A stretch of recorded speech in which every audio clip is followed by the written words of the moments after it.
प्रत्येक व्यक्ति को किसी ना किसी प्रकार की निर्बलता अवश्य होती। जैसे कोई बहुत तेजी से दौड़ नहीं पाता तो कोई अधिक भार नहीं उठा पाता, कोई असाध्य रोग से पीड़ित रहता है तो कोई पढ़े हुए पाठों को स्मरण में नहीं रख पाता। ऐसे अनेकों उदाहरण और भी हैं। क्या आप किसी ऐसे व्यक्ति को जानते हैं जिसे सब कुछ प्राप्त हो और हम जीवन की उस एक निर्बलता को जीवन का केंद्र मानकर जीते हैं?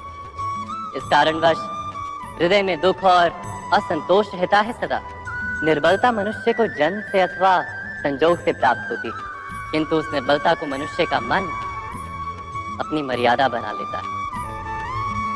किंतु कुछ व्यक्ति ऐसे भी होते हैं जो अपने पुरुषार्थ और श्रम से उस निर्बलता को पराजित कर देते हैं। क्या भेद है उनमें और अन्य लोगों में? क्या आपने कभी विचार किया है? सरल सा उत्तर है इसका। जो व्यक्ति निर्बलता से पराजित नहीं होता, जो पुरुषार्थ करने का साहस रखता है हृदय में, वो निर्बलता को पार कर जाता है। अर्थात निर्बलता अवश्य ईश्वर देता है, किंतु मर्यादा मनुष्य का मन ही निर्मित करता है। स्वयं विचार कीजिए।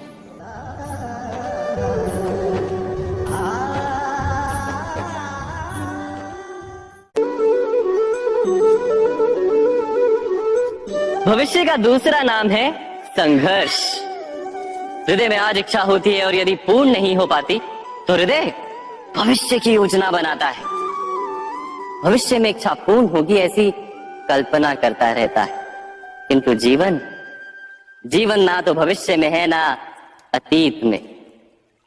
जीवन तो इस क्षण का नाम, अर्थात इस क्षण का अनुभव ही जीवन का अनुभव।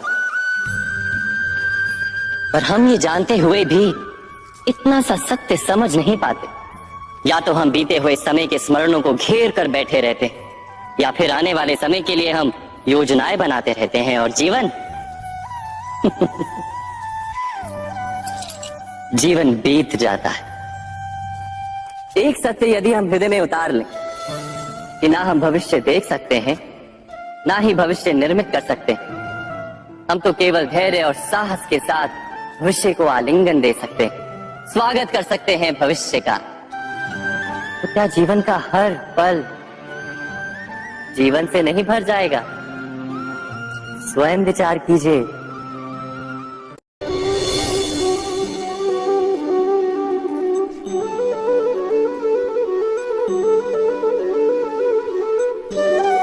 ज्ञान प्राप्ति सदा ही समर्पण से होती है, ये हम सब जानते हैं। किंतु समर्पण का वास्तविक महत्व क्या है? क्या हमने कभी विचार किया? मनुष्य का मन सदा ही ज्ञान प्राप्ति में विभिन्न बाधाओं को उत्पन्न करता है। कभी किसी अन्य विद्यार्थी से ईर्ष्या हो जाती है, कभी पढ़ाए हुए पाठों पर संदेह जमता है, और कभी गुरु द्वारा दिया गया दंड मन को अहंकार से भर देता है। नहीं, क्या ऐसा नहीं होता? न जाने कैसे कैसे विचार मन को भटकाते हैं, और मन की इसी अयोग्य स्थिति के कारण हम ज्ञान प्राप्त नहीं कर पाते। मन की योग्य स्थिति केवल समर्पण से निर्मित होती है।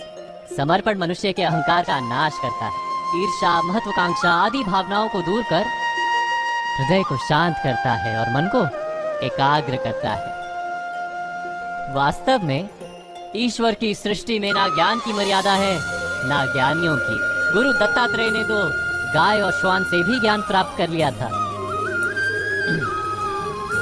अर्थात विषय ब्रह्म ज्ञान का हो या जीवन के ज्ञान का या गुरुकुल में प्राप्त होने वाले ज्ञान का, उसकी प्राप्ति के लिए गुरु से अधिक महत्व है उस गुरु के प्रति हमारा समर्पण।